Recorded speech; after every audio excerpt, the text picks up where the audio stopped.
The reservation at Meridian was for 7 p.m. sharp, and I arrived precisely on time wearing a simple black dress I'd bought at Target 3 years ago. The five-star restaurant buzzed with the quiet conversations of the city's elite, crystal glasses clinking against fine china as servers glided between tables draped in crisp white linens. Mom's 58th birthday celebration was already in full swing when I reached our private dining room. The Williams family had gathered in all their designer glory: my parents, my older sister Jessica with her husband Mark, and my brother David with his fiancée Samantha. Everyone was dressed to impress, dripping in jewelry and wearing clothes that cost more than most people's monthly rent. "Elena, there you are," Mom said, barely looking up from her conversation with Jessica about some charity gala. "We already ordered appetizers." "Happy birthday, Mom," I said quietly, taking the empty seat at the far end of the table. "Thank you, dear." She turned back to Jessica without another glance. I'd driven here in my 8-year-old Honda Accord, parking it next to David's new Tesla and Jessica's Mercedes. The contrast wasn't lost on anyone, especially not my family, who'd made their opinions about my life choices abundantly clear over the past 6 years. To them, I was Elena Williams, the family disappointment who'd thrown away a promising career in corporate law to pursue what they called some ridiculous biotech fantasy. What they didn't know was that their delusional daughter had spent those 6 years building medtech innovations from a garage startup into a pharmaceutical powerhouse on the verge of the biggest deal in the industry.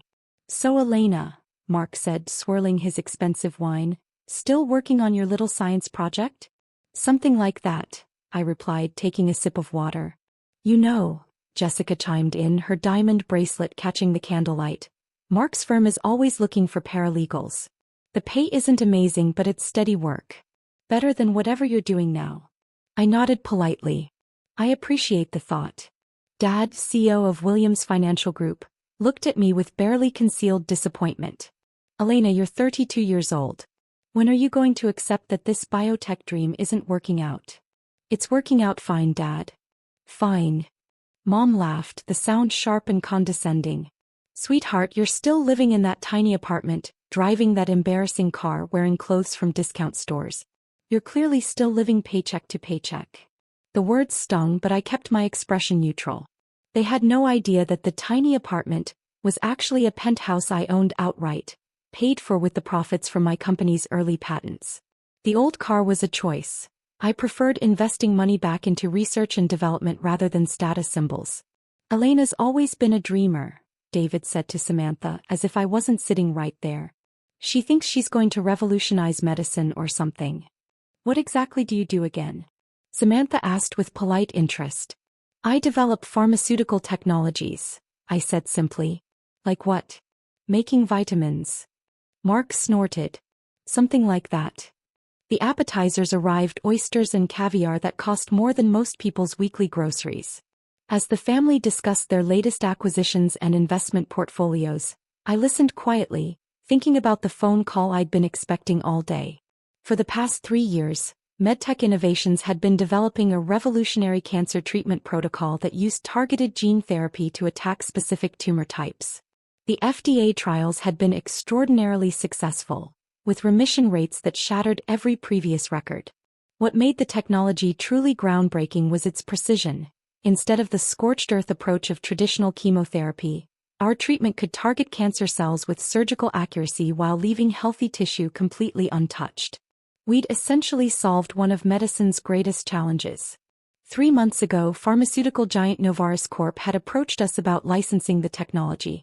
The negotiations had been intense, with their team of lawyers and executives trying to understand how a small biotech company had managed to achieve what their billion-dollar research divisions couldn't. "Elena, are you even listening?" Mom's voice cut through my thoughts. "Sorry, what?" "Jessica was telling us about their new house in the Hamptons. The one that cost $2.5 million. "That's wonderful," I said sincerely. "Meanwhile," Mom continued, "you're still renting that studio apartment and taking the bus to work." I actually owned a Tesla Model S, but I'd been taking public transportation lately to avoid the inevitable questions about how I could afford such an expensive car. The less my family knew about my actual financial situation, the easier it was to focus on my work without their interference. "Mom, can we not do this tonight?" I asked gently. "Do what?" Express concern for my daughter who's wasting her life. I'm not wasting my life. Really? Then show me your bank account. Show me your investment portfolio. Show me anything that proves you're not just barely scraping by. The conversation had taken a familiar turn. Every family gathering became an intervention about my failed career choices. They genuinely believed they were helping, that tough love would eventually force me to abandon my unrealistic dreams and accept a traditional job. I'm doing fine financially, I said quietly. Fine. Dad leaned forward. Elena, fine doesn't cut it anymore. You're in your 30s with no savings, no property, no real career prospects. This biotech thing has been going on for 6 years with nothing to show for it. Actually, there's quite a lot to show for it. Like what? Jessica challenged. Have you made even $1 from these inventions of yours? Before I could answer, my phone rang. The caller ID showed Sarah Chin Assistant, and my heart rate immediately spiked. Sarah only called during family events if something absolutely critical was happening. Excuse me, I said, reaching for my phone. Oh, let it go to voicemail, Mom said dismissively. We're having a family discussion. The phone kept ringing. This was the call I'd been waiting for all week. The final confirmation from Novartis Corp about the licensing deal that would change everything. I should take this. It might be important. More important than your mother's birthday? Dad asked, his voice stern. The phone rang again. Sarah never called twice unless it was urgent. I'm sorry, but I really need to answer this. I swiped to accept the call, but as I brought the phone to my ear, Mom's voice cut through the air. Elena Williams, you put that phone down right now. This is exactly what I'm talking about. No respect, no priorities, no understanding of what's important. The frustration of 6 years of dismissal and condescension suddenly boiled over. Instead of stepping away to take the call privately, I pressed the speaker button and set the phone on the table. Ms. Williams. Sarah's voice filled the private dining room, clear and professional. Yes, Sarah. I'm calling with the final confirmation from Novartis Corporation. The pharmaceutical licensing deal is officially confirmed. The table went silent. Even the server who'd been approaching with the next course stopped in his tracks. The $89 million deal? I asked, my voice steady despite the racing of my heart. Confirmed.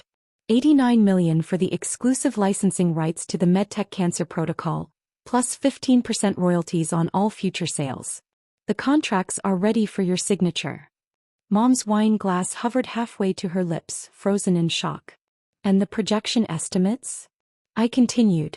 Conservative estimates suggest the royalties could generate between $200 and $300 million annually within 5 years, based on the treatment's success rates and market potential. David's fork clattered against his plate. What about the FDA approval timeline? Fast-tracked due to the exceptional trial results. Novartis expects to begin mass production within 18 months. Dr. Peterson from Johns Hopkins called personally to congratulate you on what he called the most significant advancement in cancer treatment in decades. The silence in the room was deafening. Jessica's mouth hung open, her expensive lipstick failing to conceal her shock. Thank you, Sarah. Please schedule a meeting with the legal team for Monday morning. We'll need to review the final contract details. Of course, Ms. Williams. Also, Forbes magazine called about scheduling an interview for their upcoming feature on biotech innovators. Should I confirm? Let's discuss that later. Anything else urgent? The university called about endowing the research chair we discussed. They're very excited about the $50 million contribution to the cancer research program. Dad's face had gone completely pale. Schedule that meeting for next week as well. Thank you, Sarah. Congratulations again, Ms. Williams. You've changed the world. I ended the call and looked around the table at my family's stunned faces. Elena, Mom whispered, did she just say $89 million? The licensing fee for one of my patents, yes. Your patents? Mark asked, his voice barely audible. I hold 17 patents in gene therapy and targeted cancer treatment. The one Novartis just licensed is projected to help over 1 million patients annually. Jessica found her voice first. You're a millionaire? Actually, with the existing patent royalties and the company valuation, the number is significantly higher than that. Dad leaned back in his chair looking like he'd been hit by a truck. Elena, how is this possible? 6 years of 18-hour days, Dad.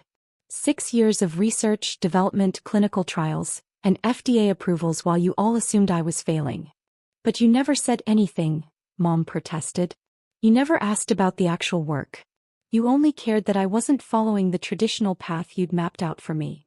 We thought you were struggling, David said weakly. I was struggling. I was working harder than I'd ever worked in my life, trying to solve medical problems that have plagued humanity for generations. But you saw the old car and the simple clothes and assumed failure. Why didn't you tell us about the patents? The company? Jessica asked. Because every conversation became a lecture about my poor life choices. It was easier to let you believe what you wanted to believe while I focused on the work. Mom set down her wine glass with a shaking hand. Elena, sweetheart, we had no idea. No, you didn't. Because you never bothered to learn what I was actually doing. But the apartment, the car. The apartment is a penthouse I own outright. The car runs perfectly fine. I prefer spending money on equipment and research rather than impressing people. The server finally approached, clearly uncertain whether to interrupt. Excuse me, would you like me to bring the next course? Actually, I said, standing up, I think I'll skip dinner. Elena, please don't leave, Dad said, his voice cracking. We need to talk about this. Do we? 6 years of dismissing my work and now suddenly you want to talk because there's money involved. That's not fair, Mom said, tears beginning to form in her eyes. Isn't it? 5 minutes ago you were lecturing me about living paycheck to paycheck. Now you want to have a heart-to-heart because you discovered I'm successful. I picked up my simple black purse, which, coincidentally, contained more money in credit cards than most people saw in a year. Elena, we're proud of you, Jessica said desperately. Are you proud of the work? The patients whose lives will be saved? The advancement of medical science? Or are you proud of the dollar amount? The question hung in the air unanswered. For 6 years I've been developing treatments that will help children with leukemia live normal lives.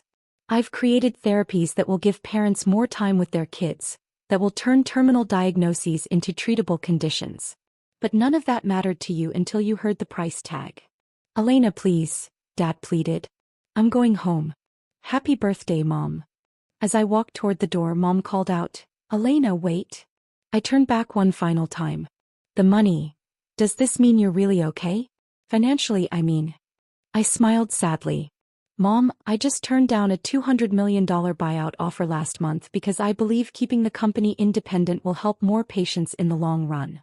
David's jaw dropped. You turned down $200 million? Because it wasn't about the money, David. It never was. Then what was it about? Saving lives. Which is what I told you 6 years ago when I started this company. I left the restaurant and walked to my Honda Accord, which I'd drive home to my penthouse to continue working on the next breakthrough that my family would inevitably dismiss until they heard the valuation. As I pulled out of the parking garage, my phone buzzed with a text from Mom. We love you and we're sorry. Can we start over? I smiled, typing back, I love you too. But next time maybe ask about the work before assuming it's worthless. Sometimes the best revenge isn't proving them wrong about your success. Sometimes it's proving them wrong about what success actually means.